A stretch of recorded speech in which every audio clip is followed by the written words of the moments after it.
There are very few comic book characters, let alone villains, as popular as the Joker. And as is the case with widely recognized characters, they receive numerous interpretations across various media. Whether in movies or television series, there is no shortage of Joker variations, each portrayed by different actors and written by different writers. Today, we're giving you a rundown of who did it worst, who did it best, and everyone in between. Hello, guys. I'm Alex. This is the Pokka, and let's get this show on the road. Before we begin, I'd like to preface that we will only be looking at live action interpretations of the Joker, strictly from movies and TV series. So, unfortunately, my animation fans, Mike Hamill, will not be on the list. With that out of the way, let's start off with number 8. We have Nick Cregan. Now, I'll admit I'm not a fan of many of the DC CW shows, and Batwoman is certainly among my least favorites, and that's saying something. But I will commend them for at least trying to introduce a black Joker. I mean, if Superman can be black, then why not the Joker? Look at me. I'm Black Superman. Fortunately, they completely lost the plot with their version of the character. He's hardly crazy, lacks the Joker's signature charisma, and doesn't even look the part. If you were to show his scenes out of context, most people wouldn't even realize he was supposed to be playing the Joker. When that happens, especially with an iconic character like this, it's safe to say they failed.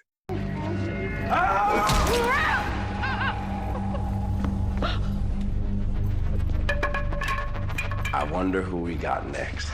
At number 7, we have Barry Keoghan. Barry lands on this list purely because he has the least amount of screen time of any live-action Joker actor. While the brief glimpses we do get of him are great, it simply isn't enough to rank him any higher. However, that will change in the future.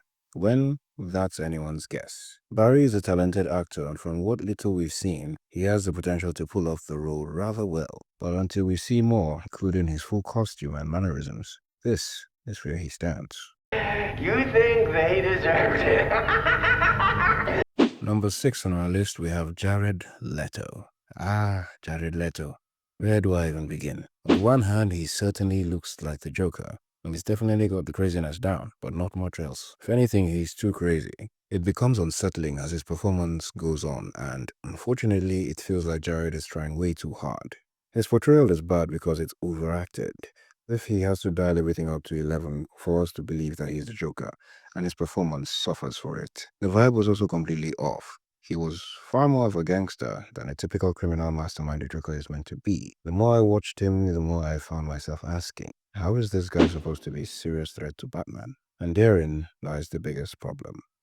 You need me to help you undo this world you created. Number 5 on our list, we have Joaquin Phoenix. Now, this placement is more personal bias than anything else because, honestly, I didn't like Joker 2019.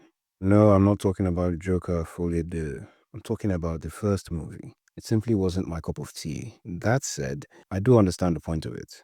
This portrayal of the Joker tries to make the character more sympathetic. His insanity is more subdued and he has far less more flair than most interpretations. I can appreciate the perspective, even if I don't particularly enjoy it. Unfortunately, the medium hamstrings the performance, especially with the sequel in mind. He simply doesn't come across as particularly smart, cunning, or charismatic.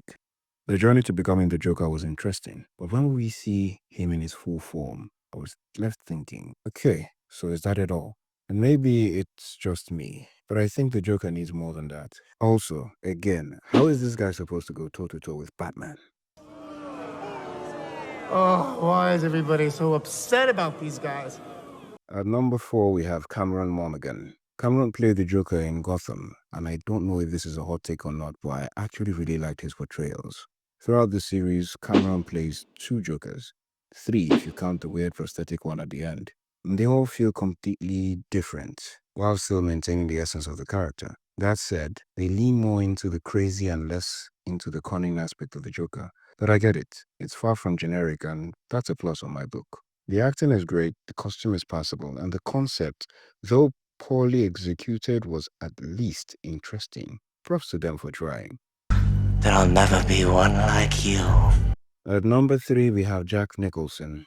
Jack Nicholson, like Cesar Romero, was one of the earlier interpretations of the Joker, playing the role in Batman 1989. And while Romero's Joker was wacky and cartoony, Nicholson's was far more brutal. His interpretation, though just as colorful and crazy as his predecessor, delivered some funny yet disturbing one-liners.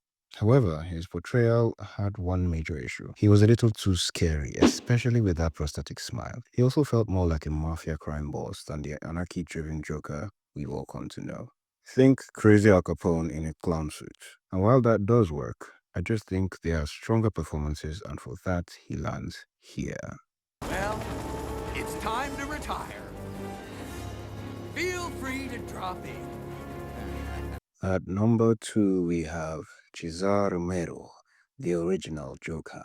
Cesar Romero played what is arguably the first major production version of the character, and he was simply amazing.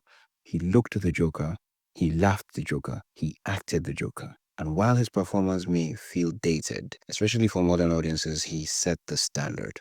And you can't fault him for that. Yes, he was a little too comic booky, especially by 60s standards, where things were more wacky than serious. But that's not his fault. For the version of the character he was given, he nailed it. And for that, he firmly lands on this spot. The grand finale, the climax of my performance, the zenith of my career. At number 1, we have Heath Ledger. This will come as no surprise to many of you. I mean, come on. Could it really be anyone else? The only actor who could have rivaled Heath Ledger's performance is Mark Hamill. But since we're strictly covering live-action portrayals, he isn't on this list. Now back to Heath. Heath Ledger did something unique with his interpretation. He didn't just perfectly showcase the Joker's cunning, unpredictability, and menace. He added to the character. Heath's Joker brought complexity to the clown prince of crime, making him more than just a mad clown. He added mystery, leaving audiences unsure if he was just some insane lunatic or a deeply traumatized figure trying to break the system that broke him. His performance elevated the Joker in a way that no one else has, and for that, he is undeniably deserving of our top spot. So that's it for today's video. Do you agree with our list? Do you disagree? Let us know your thoughts in the comment section below. If you enjoyed the video, be sure to like, share, and subscribe. It helps us a ton. Until next time, I'm Alex, and I'll love to see you in the next one.